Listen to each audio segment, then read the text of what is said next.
If you've ever said these sentences in English, you've probably confused a native speaker.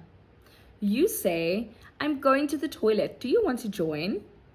A native speaker, why would I join you? The explanation is, join me sounds like you're inviting them inside the toilet.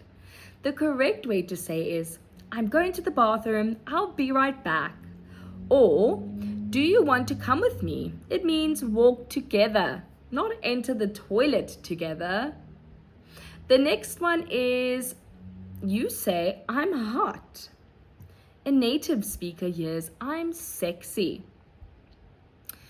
An explanation for this one is, I'm hot also means you look attractive.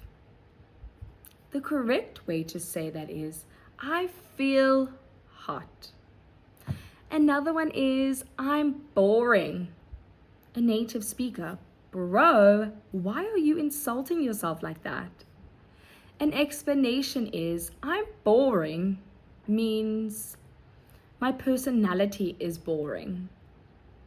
I'm bored means that I just feel bored right now and I have nothing to do. And the correct way to say that is, I'm bored.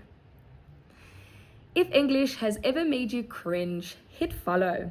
We make mistakes, laugh, and get better together.